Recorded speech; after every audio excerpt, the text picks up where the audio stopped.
누가복음 3장 21절에서 22절 두 절 말씀을 함께 읽겠습니다. 백성이 다 세례를 받을새 예수도 세례를 받으시고 기도하실 때에 하늘이 열리며 성령이 비둘기 같은 형체로 그의 위에 강림하시더니 하늘로부터 소리가 나기를 너는 내 사랑하는 아들이라 내가 너를 기뻐하노라 하시니라. 아멘. 2주 전 성탄절 후 첫 번째 맞는 주일이었던 12월 26일에 누가복음 2장을 본문으로 12살 예수님이라는 제목의 설교를 했었습니다. 예수께서 12살 때 부모와 함께 예루살렘에 올라갔다가 홀로 남아 율법 교사들과 대화를 나누셨고 귀향하던 부모들이 예수가 사라진 것을 뒤늦게 알고 찾으며 되돌아가서 예루살렘 성전에 있는 예수님을 향해서 내 아버지와 내가 근심하며 너를 찾았다 라고 나무라셨습니다.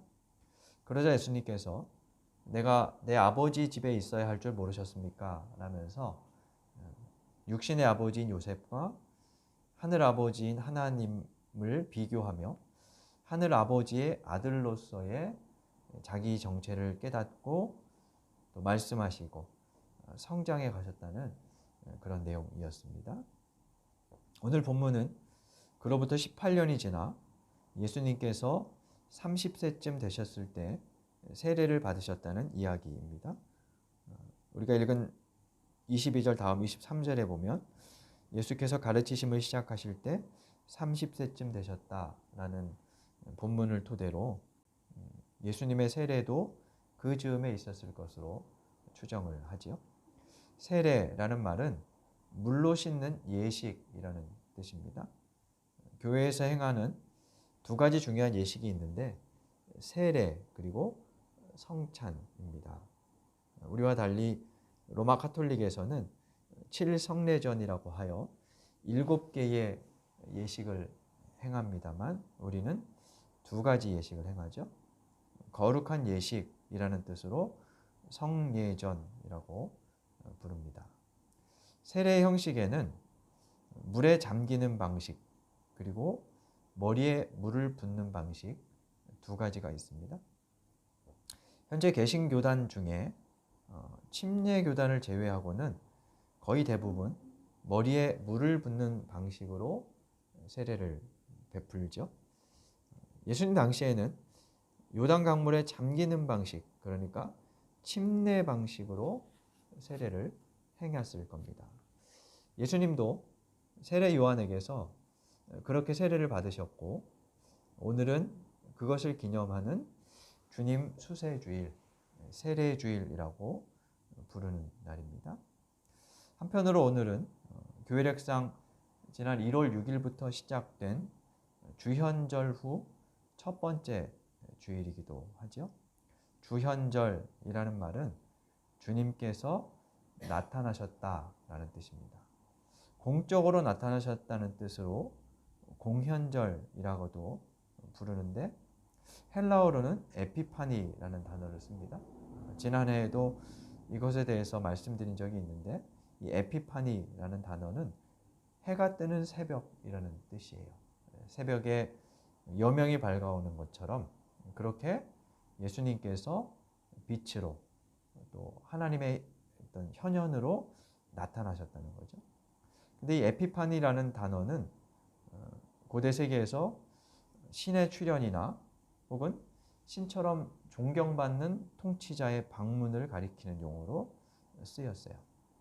그것을 초대 교인들이 하나님께서 예수님을 통해 자신을 계시하시고 빛으로 임하셨다는 의미로 사용하기 시작을 한 거죠. 그러면서 차츰 교회력의 절기로 정착되어 왔습니다. 그 주현절 첫 주일에 우리는 오늘 우리가 읽은 예수님의 세례 장면을 묵상하게 됩니다. 이 세례를 기점으로 예수님께서 공생애를 시작하시며 역사의 전면에 등장하셨기 때문입니다. 예수님의 세례 장면은 요한복음을 제외한 마태, 마가, 누가 세 복음서에 대동소이하게 나옵니다. 좀 디테일한 면에서 차이가 있습니다만 이 저자들은 모두 예수님께서 세례 받으실 때 일어났던 세 가지 현상에 주목합니다. 그것은 하늘이 열렸다, 혹은 하늘이 갈라졌다, 그리고 성령이 비둘기같이 임했다, 하늘에서 소리가 들렸다라는 세 가지입니다. 여기에 누가는 오늘 본문 21절에 보면 기도하실 때에 라는 구절을 덧붙여 놨어요. 그래서 예수님께서 기도하셨다는, 기도하고 계시다는 점을 좀 더 강조하며 부각시킵니다. 예수님의 기도를 강조하는 것은 다른 복음서와 다른 누가복음만의 특징입니다. 올해 성서일과 그 전반적인 그 흐름이 복음서 중에 누가복음을 읽도록 되어 있어서 2주 후에 누가복음 전체를 좀 개관하여 설명하려고 하는데 그때 좀 자세하게 이야기하도록 하겠습니다. 오늘은 세 가지 현상, 예수님께서 세례 받으실 때 나타났던 세 가지 현상과 그 의미에 대해 잠시 살펴보겠습니다. 예수께서 세례 받으실 때 나타났던 첫 번째 현상은 하늘이 열렸다는 것입니다. 빈 공간인 하늘이 열리고 닫혔다 할 수는 없습니다. 거기에 다른 세계로 통하는 문이 있어서 그 문이 여닫히는 것은 아닙니다. 유대 문학에서 하늘이 열린다는 것은 암흑의 역사가 깨지고 천상의 존재가 내려오시며 하나님께서 인간의 역사에 개입하여 새로운 시대가 열리는 것으로 표현되고 있습니다. 21절에 따르면 예수님 외에도 많은 사람들이 세례를 받았습니다. 백성이 다 세례를 받았다 이렇게 말하죠. 모든 이스라엘 사람들이 받지는 않았겠지만 아마 요단강가에 모여든 많은 사람들이 세례를 받았을 겁니다. 그런데 그들의 세례에서는 아무 일도 일어나지 않았습니다. 어떤 표현도 없죠. 오직 예수님께서 세례를 받으실 때 하늘이 열렸다라고 말하고 있어요. 이것은 예수님께서 새로운 시대를 여는 분으로 이제 세례를 통하여 그 일이 공식적으로 시작되고 있음을 보여주는 그런 상징이라고 할 수 있습니다. 두 번째로 성령이 강림하셨습니다. 22절에 보면 성령이 비둘기 같은 형체로 그의 위에 강림하시더니 라고 말합니다. 성령은 우리의 눈으로 볼 수 없습니다. 그분이 오가는 것을 볼 수 없어요. 그래서 요한복음에는 그분은 바람처럼 임한다 라고 말씀하죠. 바람이 부는 것을 우리가 눈으로 볼 수 없지만 그 현상을 다른 것을 통해서 확인할 수 있는 것처럼 성령의 역사는 그렇다는 거예요. 그리고 성령 또 하나님은 언어로 규정할 수도 없습니다. 그래서 노자 도덕경에 보면 무언가로 명명될 수 있는 것은 도가 아니다 뭐 이런 말이 있는데 마치 그처럼 하나님을 몇 개의 단어로 규정하는 것은 사실 불가능해요. 지나치게 그 단어에 매몰돼서 하나님을 그 단어에 넣어버리는 것은 사실 하나님의 뜻과 역사, 그분의 존재를 제한하는 그런 오류가 될 수 있어요. 그래서 다만 우리는 성경에서 표현된 여러 가지 언급들 또 단어들의 의미를 좀 더 포괄적으로 볼 필요가 있는 거죠. 성경에서는 성령을 불, 바람, 비둘기 등 여러 가지 은유로 묘사합니다. 오늘 본문에는 비둘기 같은 형체라고 그려 놓았습니다. 성경에서 비둘기는 창세기 8장에 처음 등장합니다. 노아가 홍수로 방주 안에 머물러 있다가 비가 그치고 물이 얼마나 줄었는지 알아보기 위해서 방주 한켠의 문을 열고 비둘기를 날려보냅니다. 한참 후에 비둘기가 올리브 새 잎사귀를 물고 돌아오죠. 새 잎사귀를 물고 왔다는 것은 물로 아수라장이 된 땅에 새 생명이 움트고 있다는 것을 말합니다. 노아에게 비둘기는 하나님의 심판이 끝나고 구원의 새날이 시작되고 있음을 알려준 새였습니다. 예수님의 세례식 현장에서 성령이 비둘기 같은 형체로 강림하셨다는 것은 마치 창세기의 비둘기가 새로운 창조를 알려준 것처럼 예수께서 성령의 능력으로 새로운 창조를 실현하시는 분이심을 보여주는 사례라고 할 수 있습니다. 세 번째, 하늘로부터 한 소리가 들려왔습니다. 그 소리의 내용은 너는 내 사랑하는 아들이라 내가 너를 기뻐하노라 라는 내용이었습니다. 복음서에 따라서 이 말씀이 모든 사람에게 들렸다라고 표현하는 것도 있고 예수님에게만 들렸다는 그렇게 표현하는 구절도 있는데요. 너는 내 사랑하는 아들, 내가 기뻐하는 자라 하는 이 말씀은 구약에서 인용해 온 내용입니다. 복음서 기자들이 누가를 비롯한 마태나 마가 등이 구약을 인용하며 예수님을 향한 하나님의 마음과 뜻을 대변하고 예수님의 정체를 알려주는 거죠. 우리 그 구약에 인용된 구절을 한번 찾아보도록 하겠습니다. 두 개의 본문이 인용되어 있는데 하나는 시편 2편 7절입니다. 구약 성경 시편 2편 7절 말씀을 찾아 읽어보겠습니다.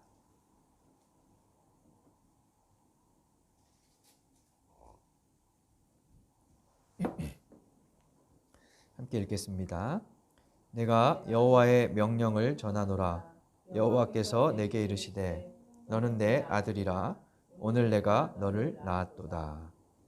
여기 보면 여호와께서 이르시되 너는 내 아들이라 이렇게 말씀하시는 부분이 있죠.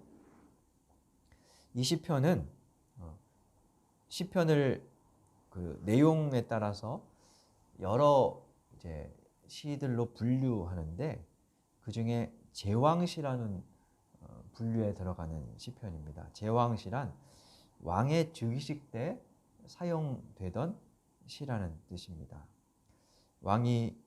새로운 왕이 등극할 때 이 노래를 부르며 왕의 즉위를 이제 칭송하고 기뻐하고 그랬다는 거죠. 근데 왕위에 오르는 그 왕에게 하나님께서 너는 내 아들이라 이렇게 선언하시는 거죠. 아마 즉위식을 거행하던 어떤 대표자가 이 말씀을 대언하며 선포했을 거예요. 이 왕은 하나님의 아들이다. 그럼으로써 그 왕의 권위를 높이고 인정하는 거죠. 고대 세계에서 모든 왕들은 신의 현현, 신의 아들로 그렇게 불려졌었어요. 그 정도가 심한 국가도 있었지만 성경의 이스라엘 역사는 왕을 그 정도로까지 인정하지는 않습니다. 그래도 신의 대리자로서 신적인 어떤 권위를 가지고 통치하도록, 그러니까 하나님의 뜻을 대신해서 통치하는 그런 존재로 선언되었죠. 근데 복음서 저자가 이 말을 예수님의 세례 장면에서 사용하고 있는 거예요. 그러니까 예수님이 하나님의 아들이시며 고대 이스라엘에서 왕으로 세워졌던 그런 왕들처럼, 아니 그 이상 참된 왕이시며 메시아로 오셨다는 것을 이 구절에서 나타내고 있는 거죠. 두 번째로 인용된 본문은 이사야 42장 1절입니다. 그 구절도 우리 한번 찾아보겠습니다. 이사야 42장 1절입니다. 구약성경 1018쪽에 이사야 42장 1절 말씀을 같이 읽도록 하겠습니다. 내가 붙드는 나의 종, 내 마음에 기뻐하는 자, 곧 내가 택한 사람을 보라. 내가 나의 영을 그에게 주었은즉 그가 이방의 정의를 베풀리라. 이 구절은 이사야에 나오는 종의 노래라고 부르는 그런 구절입니다. 네 개의 종의 노래가 이사야서에 나온다고 하는데 이제 그중 하나이죠. 종의 노래라는 말은 하나님께서 당신의 종을 백성들을 위해서 보내셔서 그가 고난을 받는 대속물로 희생양으로 살게 될 것이라는 것을 예고하는 그런 맥락이에요. 이사야 42장은 1절부터 4절까지가 그런 내용이라는 거죠. 그래서 후대에는 이 42장의 종이 예수님을 나타내는 것으로 그렇게 해석되었습니다. 누가가 지금 그 종의 노래 한 부분을 예수님의 세례 장면에 인용하는 거죠. 내 마음에 기뻐하는 자, 내가 택한 사람이라는 부분을 인용하고 있습니다. 이것도 역시나 시편의 인용처럼 예수님께서 이사야가 예언했던 고난받는 종처럼 인류를 위한 대속물이 되실 것이며 속죄양으로 오셨음을 암시하는 것이라 할 수 있어요. 그러니까 이 세례 장면, 예수님이 공생애를 시작하시는 이 세례 장면에서 예수님의 미래까지 예견하고 있는 것이죠. 따라서 예수님께서 세례 받으신 날 하늘에서 들려온 음성, 그 음성의 내용은 하나님께서 예수를 당신의 아들로 인정하신다는 공개적인 선언, 그분을 왕으로 등극시키는 취임식이자 아울러 예수께서 앞으로 가야 할 길이 무엇이며 어디인지 또 살아내야 할 하나님의 부르심이 무엇인지를 일깨우는 그런 소리였다고 할 수 있습니다. 예수님은 이 음성을 마음에 새기셨을 겁니다. 그리고 하나님의 사랑받는 자로서 그분이 기뻐하시는 일이 무엇인지를 헤아리며 매사에 순종해 나가셨겠죠. 그렇게 십자가의 순환을 당한 끝에 인류 구원의 새 날을 열어주셨습니다. 그 후 부활하신 예수님은 제자들에게 모든 민족을 제자로 삼아 아버지와 아들과 성령의 이름으로 세례를 베풀고 내가 너에게 분부한 모든 것을 가르쳐 지키게 하라 라고 마태복음 맨 마지막 부분에서 당부하셨습니다. 이때부터 세례는 기독교의 거룩한 예식, 성례가 되었죠. 세례 속에는 회개와 죽음, 하나님과의 언약 관계의 회복, 그리고 교회 공동체의 입교라는 의미가 담겨 있어요. 기독교 전통에서 세례는 지금껏 살던 나의 옛 시대를 버리고 예수께서 열어주신 새로운 시대로 나아가며 물로 씻은 후 새롭게 빚어져 하늘의 뜻을 따라 살기로 고백하는 중요한 예식입니다. 그런데 그동안 사실 한국 교회에는 세례를 좀 남발해온 경향이 있었던 것 같아요. 과거에 제가 세례받던 때는 학습이라는 것이 먼저 있었고 그 학습을 받고 6개월이 지나면 세례받을 자격을 주었습니다. 공부도 여러 차례 시키고 그랬었는데 그런 이제 세례 전 공부가 점점 좀 이제 사라져가고 있어요. 물론 교회에 따라서 차이가 있습니다만 전반적으로 좀 그런 추세인 것 같아요. 우리에 반해서 카톨릭 같은 경우는 최소 6개월에서 1년, 어떤 책에 보니까 2년 정도 교육을 받아야 한다, 이렇게 기록돼 있던데 제가 확인하지는 못했습니다만 우리보다 어쨌든 좀 더 긴 준비 기간을 거치며 세례를 베푸는 것을 알 수 있습니다. 그에 반해서 우리가 세례를 좀 쉽게 주는 경향이 있어서 그런지 세례를 받으면서 그 의미를 진지하게 생각하지 못하는 것 같습니다. 종교개혁 당시에는 제세례파라는 한 세력들이 형성되었었습니다. 그전 종교개혁 전까지, 그러니까 중세 시대에는 로마 카톨릭이 모든 나라의, 로마 제국 모든 나라의 국교였기 때문에 출생하는 모든 아이들은 유아 세례를 받았죠. 그리고 성인이 되면 그것에 대해서 이렇게 고백하는 그 시간을 가졌습니다만, 이 종교개혁 때 생긴 제세례파는 그런 유아 세례나 자기 고백이 없는 세례는 인정하지 않고, 그런 세례를 거부하고 분명한 자기의 신앙 고백이 담긴 세례를 다시 받아야 한다고 그렇게 주장을 했어요. 그래서 제세례파 이렇게 불렸는데, 세례의 의미를 그만큼 중요하게 깊게 그렇게 생각한 거죠.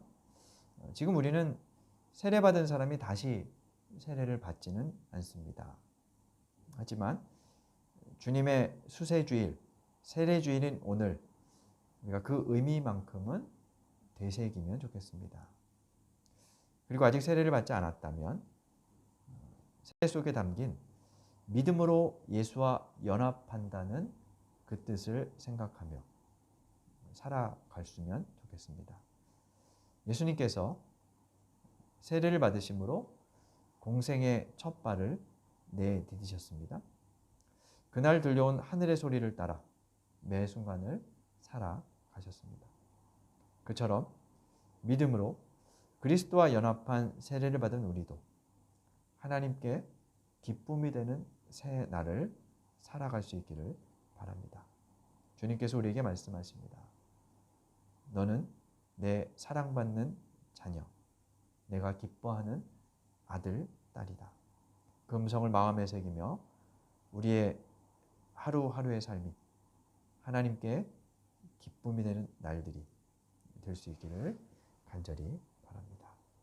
주신 말씀 생각하며 다짐의 기도 드리겠습니다.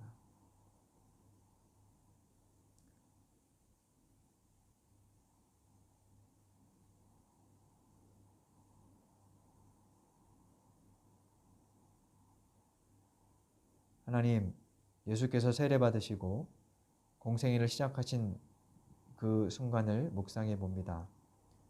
저희가 믿음으로 주님의 세례와 연합하며 옛 시대를 보내고 새 날을 살아가기를 원합니다.